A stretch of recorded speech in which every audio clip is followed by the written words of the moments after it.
वस्सलातु वस्सलामु रसूलिल्लाह व अला आलिहि व सहबिहि अजमईन अम्मा बाद अऊज़ु बिल्लाहि मिनश शैतानिर रजीम बिस्मिल्लाहिर रहमानिर रहीम उदु इला सबिर रब्बिका बिल हिकमा वल मौइज़तिल हसना वजादिल बिल्लति अहसन रब्बि इश्रह ली सदरी व यस्सिर ली अमरी वाहलुल उक़दतम मिन लिसानी यफ़क़हू क़ौली। সবাইকে স্বাগত জানাই ইসলামিক সম্ভাষণে। আসসালামু আলাইকুম ওয়া রাহমাতুল্লাহি ওয়া বারাকাতুহু। আল্লাহর দয়া, শান্তি ও রহমত আপনাদের সবার উপর বর্ষিত হোক। আপনারা ইসলাম ও কম্পারেটিভ রিলিজিয়নের উপরে যে কোনো প্রশ্ন করতে পারেন। যদি কেউ প্রশ্ন করতে চান তাহলে করতে পারেন। কোনো বোন কি প্রশ্ন করবেন? আসসালামু আলাইকুম। ওয়ালাইকুম আসসালাম রহমতুল্লাহ। আমি জানতে চাচ্ছিলাম যে নবীজি সাল্লাল্লাহু আলাইহি ওয়াসাল্লামের সময়ে আজিল আর মুতাহ এই দুইটার অনুমতি ছিল, এ ব্যাপারে কিছুটা বিস্তারিত বলবেন? বোন, আপনি প্রশ্ন করলেন যে আমাদের নবীজির সময়ে উজুল মানে সহবাস থেকে বিরত থাকা, আর মুতা মানে অস্থায়ী বিয়ে, এই দুটোর অনুমতি ছিল। এ ব্যাপারে বিস্তারিত জানতে চাইলেন।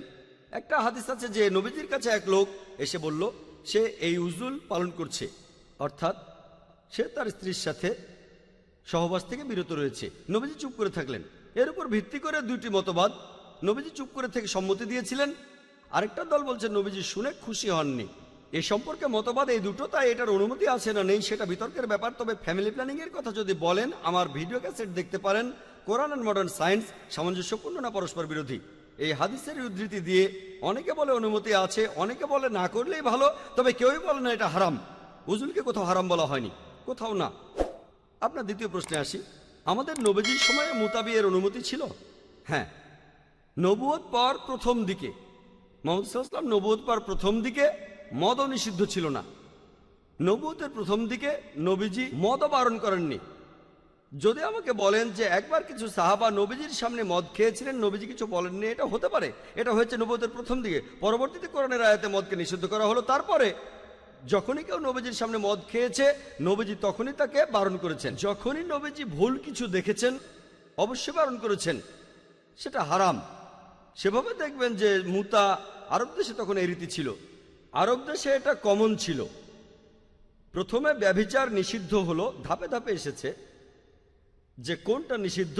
আর সপ্তম হিজরিতে তাবুকের যুদ্ধের সময়, আর নবীজি মুহাম্মদ সাল্লাল্লাহু আলাইহি ওয়াসাল্লাম এর কয়েক বছর পরেই মারা যান, তিনি এটাকে নিষিদ্ধ করেছিলেন। যখন নিষিদ্ধ করেছিলেন, সেখানে যে সাহাবাগণ ছিলেন তারা ভালোভাবে জানতেন। তাদের মধ্যে ছিলেন হযরত ওমর রাদিয়াল্লাহু আনহু।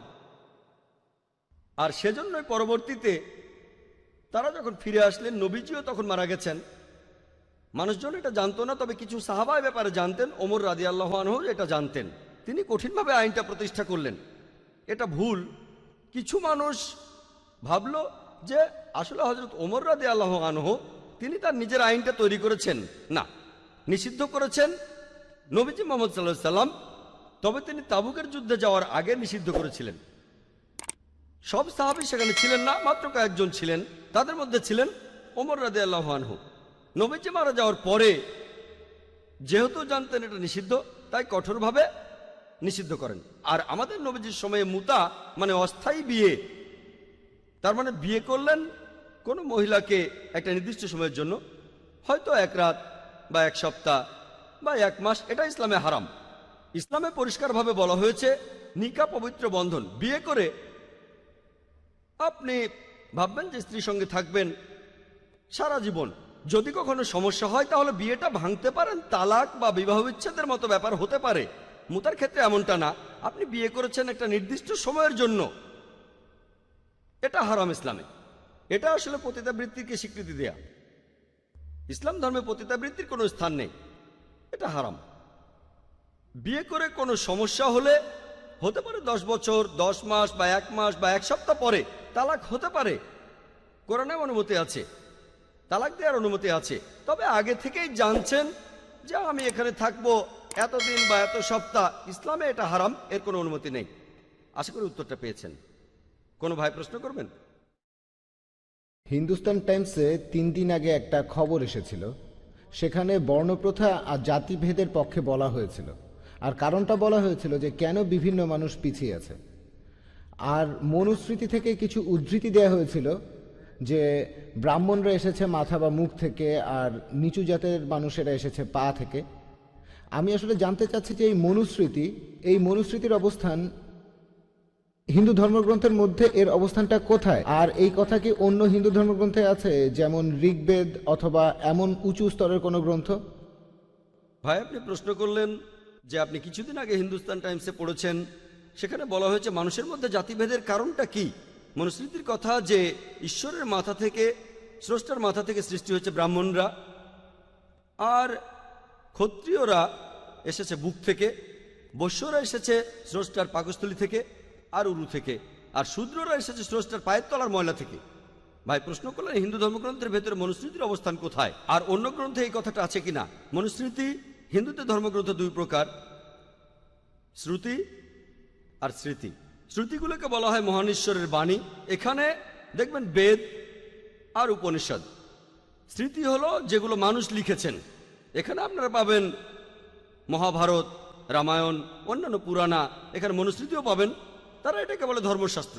এখানে আছে যে কোনো একজন মানুষের এককভাবে জীবনযাপন কিভাবে করা উচিত, সামাজিকভাবে কিভাবে চলা উচিত। তবে শ্রুতির তুলনায় এগুলোর গুরুত্ব কিছুটা কম। আর ধর্মশাস্ত্রগুলোর মধ্যে মনুস্মৃতিকে ধরা হয় নিচু সারির শাস্ত্র। এখন এই কথাগুলো যে মহান স্রষ্টার মাথা বা মুখ থেকে সৃষ্টি হয়েছে ব্রাহ্মণ আর পা থেকে শূদ্ররা, এটাকে অন্য কোথাও আছে? হ্যাঁ, অন্য হিন্দু ধর্মগ্রন্থ আছে, বেদেও আছে। এই কথাটা বেদেও আছে, যেটা সর্বোচ্চ ধর্মগ্রন্থ। বেদে আছে, ঠিক না ভুল সেটা পরের কথা, তবে কথাটা বেদে বলা আছে যে মহান স্রষ্টার মুখ থেকে সৃষ্টি হয়েছে ব্রাহ্মণ আর পা থেকে সৃষ্টি হয়েছে শূদ্র। এই বর্ণপ্রথা এটা অন্যান্য ধর্মগ্রন্থ আছে, সর্বোচ্চ ধর্মগ্রন্থেও, সেটা হচ্ছে বেদ। অনেক সংস্কারপন্থী আমার লেকচার শুনবেন, similarities between Islam and Hinduism, তারা এই প্রথাটাকে মানে না, যে বর্ণপ্রথা থাকা উচিত না। বিস্তারিত জানতে আমার ভিডিও ক্যাসেট দেখেন, similarities between Islam and Hinduism. আশা করি উত্তরটা পেয়েছেন। কোনো বোন কি প্রশ্ন করবেন? আসসালামু আলাইকুম। ওয়ালাইকুম আসসালাম রহমতুল্লাহ। ভাই, আপনি হিন্দুদের এই দ্বিমুখী নীতিটা সম্পর্কে কিছু বলবেন? একদিকে তারা মানুষের তৈরি করা মূর্তিকে পূজা করছে, আর আজকের টাইমস অফ ইন্ডিয়াতে দেখলাম যে হিন্দুরা অম্বরনাথে একটা মানুষের তৈরি মূর্তির ব্যাপারে আপত্তি জানিয়েছে। বোন, আপনি প্রশ্ন করলেন যে হিন্দুদের এই দ্বিমুখী নীতি সম্পর্কে কি বলবো। তারা মূর্তি পূজা করে, মূর্তিকে দেবতা বলে, আবার মানুষের বানানো মূর্তির ব্যাপারে প্রতিবাদ করে। টাইমস অফ ইন্ডিয়ায় এসেছে, আমি শুধু পড়েছি খবরটার হেডিং, যে হিন্দুরা মানুষের তৈরি একটা মূর্তির ব্যাপারে আপত্তি করেছে। বিস্তারিত খবরটা আমি পড়িনি। বোন, আপনি বললেন তাদের এই দ্বিমুখী নীতি সম্পর্কে কি বলবো। অনেকেই হয়তো এটাকে দ্বিমুখী নীতি বলে, তবে হিন্দুরা এখন সচেতন হচ্ছে। দ্বিমুখী নীতি না, একটাই নীতি, বেদের নীতি। বেদ সবসময় মূর্তি পূজার বিরুদ্ধে, ভগবদ্গীতা মূর্তি পূজার বিরুদ্ধে, উপনিষদ মূর্তি পূজার বিরুদ্ধে, কথা পরিষ্কারভাবে বলা হয়েছে। আর হিন্দু ধর্মের বিশেষজ্ঞরাও এটা জানেন। তবে বেশিরভাগ ধর্মের বিশেষজ্ঞরাই চায় না যে অনুসারীরা তাদের ধর্মগ্রন্থগুলো পড়ুক, এতে লাভটা তাদেরই। এই ব্যাপারে বিস্তারিত বলেছি আমার lecture similarities between Hinduism and ইসলামে। তাহলে হিন্দু ধর্মে দেখবেন ধর্মগ্রন্থগুলো সামগ্রিকভাবে মূর্তি পূজার বিরুদ্ধে। এখন হিন্দুরা এটা বুঝতে পারছেন, তারা যুক্তি ব্যবহার করছেন যে এটা কি হচ্ছে, আমরা যার পূজা করছি সেটা মানুষের বানানো, তার পূজা করব কেন। এভাবে হিন্দুরা আগের চাইতে সচেতন হচ্ছে, আমরা উৎসাহ দেব। এখানে মানুষের বানানো মূর্তির ব্যাপারে আপত্তি করছেন আর মানুষেরই বানানো মূর্তির পূজা করছেন। সেটা কেন করছেন? তারা তাদের ধর্মগ্রন্থের কাছাকাছি আসছে, এজন্য তাদের অভিনন্দন, তাদের সমর্থন জানাই যে তারা ধর্মগ্রন্থের সত্যের কাছাকাছি এসেছে, যেটা খুবই গুরুত্বপূর্ণ।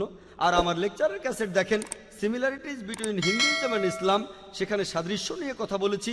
আমি এখানে আপনাদের বলি, মুসলিম আর হিন্দুদের ধর্মগ্রন্থে যেটা এক, আসুন আমরা অন্ততপক্ষে সেটা মানি, আলাদাটা নিয়ে আলোচনা করব আরেকদিন।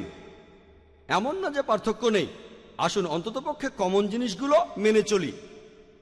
আর আপনারা দেখবেন যে দুটো ধর্মগ্রন্থই, মুসলিম আর হিন্দু ধর্মগ্রন্থ দুটোই বলছে এক ঈশ্বরের কথা। মূর্তি পূজা করবেন না, ঈশ্বরের কোনো সন্তান নেই, তিনি কখনো জন্মাননি। আমরা সকল নবী রাসূলকে বিশ্বাস করব চূড়ান্ত নবী মুহাম্মদ সাল্লাল্লাহু আলাইহি ওয়াসাল্লামকে, পরকালের জীবনে বিশ্বাস করব। এই কমন জিনিসগুলো মেনে চলেন, আলাদাটা নিয়ে পরে কথা বলবো। আসুন অন্ততপক্ষে এই কথাগুলো মানি, যেখানে এক ঈশ্বরের কথা আছে, অন্তত এই কথাটা মানি। আশা করি উত্তরটা পেয়েছেন। কোনো ভাই প্রশ্ন করবেন? বর্তমানে রাজনৈতিক দলগুলো মুসলিমদের জন্য সংরক্ষিত আসন রাখছে। এখন মুসলিমদের জন্য এমন প্রকারভেদ আমরা কি মানব? কারণ মুসলিমদের মধ্যে জাতিভেদ নেই। এখন দেখি যে কিছু মুসলিমকে বলা হচ্ছে যে তারা নাকি নিচু জাতের মুসলিম। ভাই প্রশ্ন করলেন যে কিছু রাজনৈতিক দল মুসলিমদের জন্য সংরক্ষিত আসন রাখছে আর মুসলিমদের কিছু পদবীকে গুরুত্ব দিচ্ছে, আমরা এগুলোকে মানব কিনা। ইসলামে কোনো বর্ণপ্রথা নেই। কেউ যদি বলে আমি মুসলিমদের মধ্যে নিচু জাতের, সেটা ভুল। যদি বলেন কিছু মুসলিমকে সুবিধা দেওয়া হচ্ছে কারণ তাদের হয়তো আর্থিক অবস্থা খুব খারাপ, সমস্যা নেই, এটা আসলে বর্ণভেদ না, অর্থনীতি। তাই যদি সংরক্ষণ করা হয় বর্ণভেদ বিচার না করে, জাতপাত, ইসলাম ধর্মে কোনো জাতপাত বা বর্ণপ্রথা নেই। তবে কেউ যদি বলে কিছু মুসলিম যেহেতু তারা গরিব তাদের সাহায্য করেন, কোনো সমস্যা নেই, গরিব মুসলিমকে জাকাত দিতে পারেন। কোনো মুসলিমকে যদি সাহায্য করতে চান যেহেতু সে গরিব, আর্থিকভাবে দরিদ্র, এই দরিদ্র লোকদের জন্য করা যেতে পারে। হিন্দুদের মধ্যে যেমন বর্ণপ্রথা, ইসলামে তেমনটা নেই। কিন্তু তারা যদি আর্থিকভাবে দরিদ্র হয়, তারা যদি গরিব হয়ে থাকে তাহলে করেন, সমস্যা নেই। কিন্তু বর্ণপ্রথা ইসলামে এটা নেই। আশা করি উত্তরটা পেয়েছেন। কোনো বোন কি প্রশ্ন করবেন? আসসালামু আলাইকুম। ওয়ালাইকুম আসসালাম রহমতুল্লাহ। কিছুদিন আগে খবরের কাগজে এইডস সম্পর্কে পড়লাম। 20 বছর আগে এই রোগের আবির্ভাব, আর ইন্ডিয়া হলো এইডস আক্রান্ত রোগীদের দিক থেকে দ্বিতীয় বৃহত্তম। এটা কি নতুন কোনো অসুখ? এর ইতিহাসটা কি? এই রোগের কি কোনো প্রতিকার নেই? আর এ ব্যাপারে স্কুলে কি নৈতিক শিক্ষা দেওয়া যায় না? এই যেমন ধরুন সেকেন্ডারি লেভেল থেকে। বোন, আপনি প্রশ্ন করলেন যে বর্তমানে এইডস রোগ মানুষ বলে এটা একটা নতুন অসুখ, এর ইতিহাসটা কি? এটা কি নতুন না পুরনো? কিভাবে আসলো? আর এই রোগ প্রতিরোধের জন্য নৈতিক শিক্ষা দেয়া যায় কি না, যেমন সেকেন্ডারি স্কুল থেকেই। আমি আপনাকে এইডসের ব্যাপারে বলি, ইতিহাসে এটা খুবই নতুন। বছরের কথা বললে এই রোগটা এসেছে কয়েক দশক আগে, মানে অসুখটা বেশ নতুন, এটা একটা নতুন রোগ। আর এর কারণ হিসেবে অনেক কিছুই বলা হয়েছে। আগে মানুষ ভাবতো এটার কারণ সমকামিতা, এরপর তারা বলল স্বাভাবিক সহবাসও হতে পারে, আরো অনেক, তারপর বলল রক্ত নিতে গেলে এইডস হতে পারে। এখন পর্যন্ত আমরা এই রোগের প্রতিকার জানি না। কারণগুলো আমরা জানতে পেরেছি, প্রধানত অবাধ যৌনাচার, অনেক যৌন সঙ্গী বদল করা, এটা হলো একটা কারণ। এই সমস্ত কারণগুলোর মধ্যে অ্যালকোহল আর একটা কারণ, মাদক সেবীরা এক সিরিঞ্জ ব্যবহার করে, সেটাও একটা কারণ। অনেক কারণ আছে, এমন অনেক কারণে আছে, তবে প্রধান কারণটা যৌনাচার। আর এই কারণেই আপনি বললেন যে ইন্ডিয়া হলো পৃথিবীতে এইডস আক্রান্ত রোগীদের দিক থেকে দ্বিতীয় বৃহত্তম। এই কথাটা ঠিক। কয়েক বছরের মধ্যে ইন্ডিয়া 1 নম্বর হয়ে যাবে। ইন্ডিয়া এখন স্কুলে নৈতিক শিক্ষা দেয়া, হ্যাঁ, পশ্চিমা বিশ্বে এমনটা আছে, তারা স্কুলে ছেলে মেয়েদের যৌন শিক্ষা দেয়। আমি কিছুটা মানি আর কিছুটা মানি না। ইসলাম কি বলে? ইসলামে যৌন শিক্ষা দেওয়ার কথা বলা হয়েছে, তবে পশ্চিমা স্কুলগুলোতে যেভাবে শেখানো হয় সেটা আমি মানি না। সেখানে অনেক কিছুই করা হয়, কারণ সেখানকার পরিস্থিতিটা আলাদা।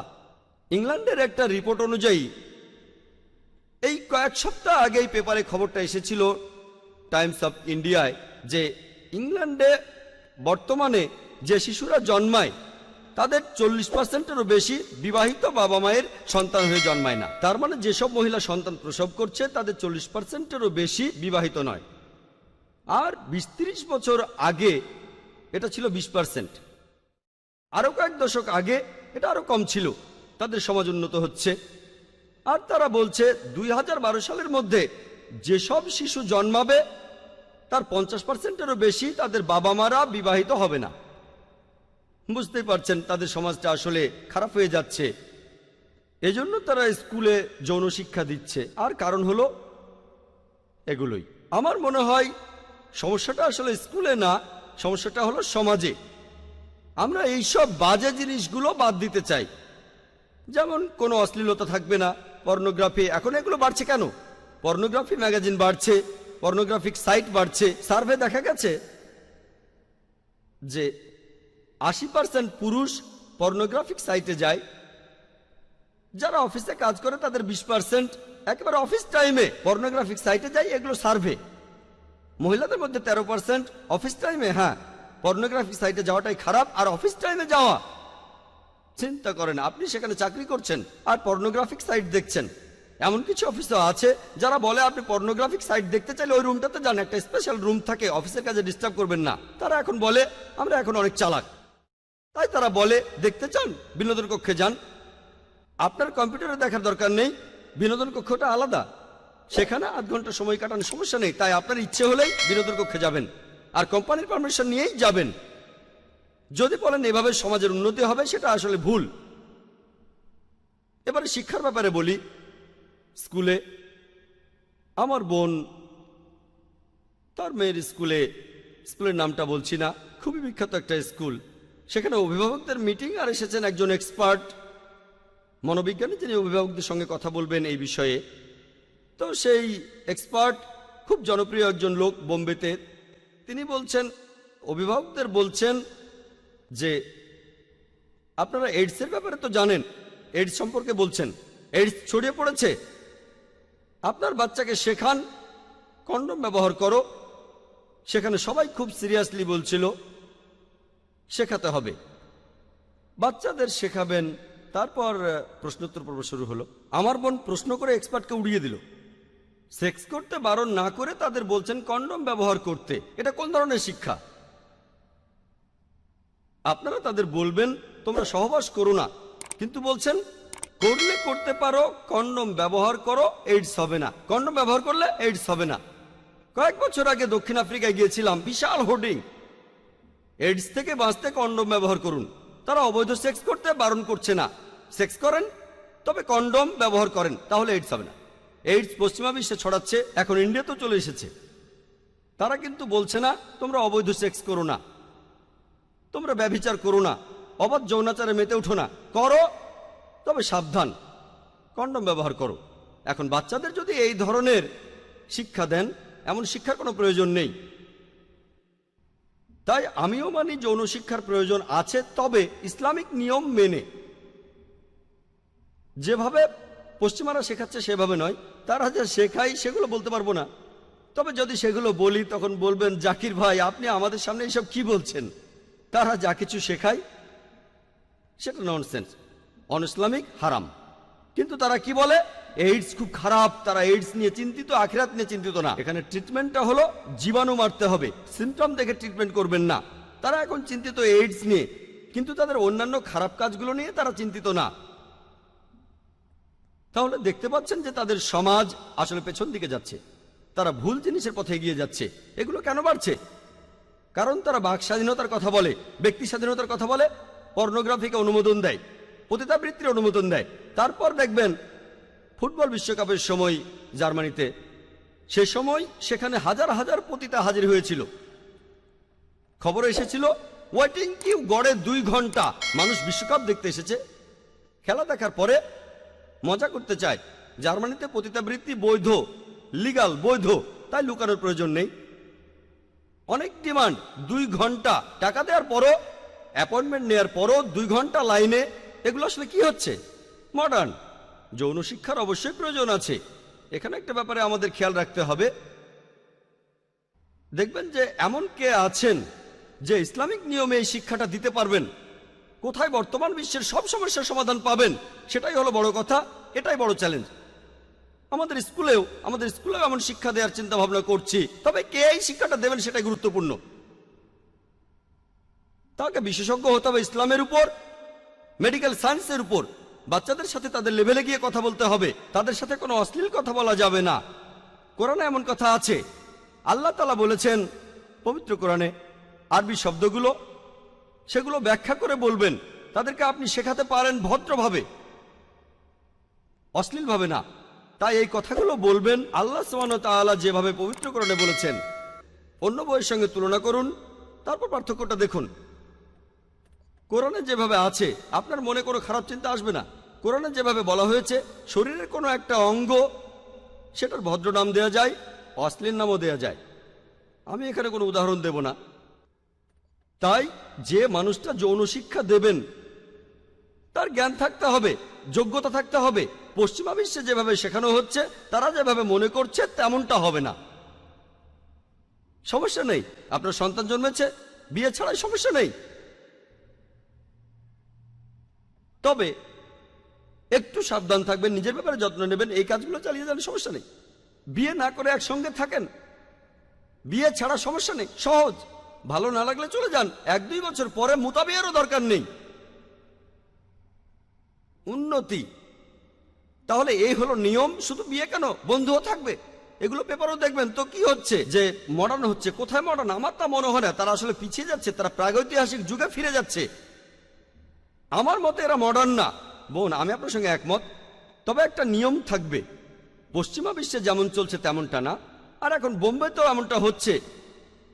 পরিসংখ্যানটা শুনলে আপনারা চমকে উঠবেন। আমি আগে যে পরিসংখ্যানগুলো বলতাম, 10 বা 15 বছর আগে যেসব মেয়ে স্কুলে যায় তাদের এত% স্কুলে কুমারিত্ব হারায়, আর ইউনিভার্সিটিতে 99%-এরও বেশি। এটা পশ্চিমাদের পরিসংখ্যান। বোম্বেতে আমি চমকে গেছি। আমি আগেও বলেছি যে বোম্বেতেও, এখানেও এইডস ছড়িয়ে পড়বে। 2-3 বছর আগে এইডসের উপর একটা কনফারেন্স হয়েছিল। সেই কনফারেন্সে একজন বিশেষজ্ঞ বলেছিলেন যে কথাটা আমি এখনো বিশ্বাস করি না। তিনি বলেছিলেন, যেসব মেয়েরা স্কুলে যায়, স্কুল পাশ করার আগে 70% তাদের কুমারিত্ব হারায়। এটা আমি হয়তো বলতাম কলেজে, যাতে করে ব্যাপারটা একটু ভালো শোনায়। বিশ্বাস করাটাও কঠিন। 3-4 বছর আগের কথা, বিশেষজ্ঞরা এই কথাগুলো বলেছেন। বোম্বেতে একটা এইডস কনফারেন্সে কুমারিত্ব হারাচ্ছে 70% মেয়ে বোম্বেতে। তাহলে সমাজ কোন পথে যাচ্ছে? স্কুলে একজন বিশেষজ্ঞ এসে বাচ্চাদের বলছেন, সমস্যা নেই, সমস্যা নেই, কন্ডম ব্যবহার করো, কুমারিত্ব হারানো কোনো সমস্যা নয়, কন্ডম ব্যবহার করো। বাচ্চাদের এই শিক্ষা দেওয়া হচ্ছে। তাহলে সমাজে কি হচ্ছে? আমরা পশ্চিমাদের কাছে যে শিক্ষা পাচ্ছি সেগুলো মেনে চললে দোজখে জ্বলব। আমাদের ইসলামিক নিয়ম মেনে চলতে হবে, সমাজে খারাপ কাজগুলো থেকে দূরে থাকতে হবে। এটা একটা আসলে আর্ট। আর উপদেশ দিতে পারে এমন লোকজনকে আনতে হবে, বলবেন ইসলামিক নিয়মে, এছাড়াও সমাজের খারাপ কাজ থেকে দূরে থাকবেন, যেগুলো আমাদের জন্য চ্যালেঞ্জ। আমি আল্লাহর কাছে দোয়া করছি তিনি যেন আমাদের সাহায্য করেন। হয়তো প্রথম দিকে আমরা ভালো ফলটা পাবো না, প্রথম ব্যাচটা বের হবে, লোকজন বলবে কি হলো, এরা প্রথম ব্যাচটা, হয়তো সেরাটা না। যদি তারার কাছে যেতে চান, পৌঁছবেন হয়তো সূর্য, হয়তো চাঁদে বা গাছের মগডালে। প্রথমটা মগডালে, ইনশাল্লাহ পরেরটা চাঁদে যাবে। পরের ব্যাচটা হয়তো পৌঁছবে ইনশাল্লাহ সূর্য, তারপর ইনশাল্লাহ তারায়। সিস্টেমটাকে উন্নত করতে হবে। আর এটা খুব সহজ কাজ নয়, খুবই বিশাল কাজ। ইনশাল্লাহ আল্লাহ আমাদের সাহায্য করবেন। তবে এক কথায় ইসলামিক নিয়মে যৌন শিক্ষা দেওয়া উচিত। আশা করি উত্তরটা পেয়েছেন। ওয়া আখিরু দাওয়ানা আলহামদুলিল্লাহি রাব্বিল আলামিন।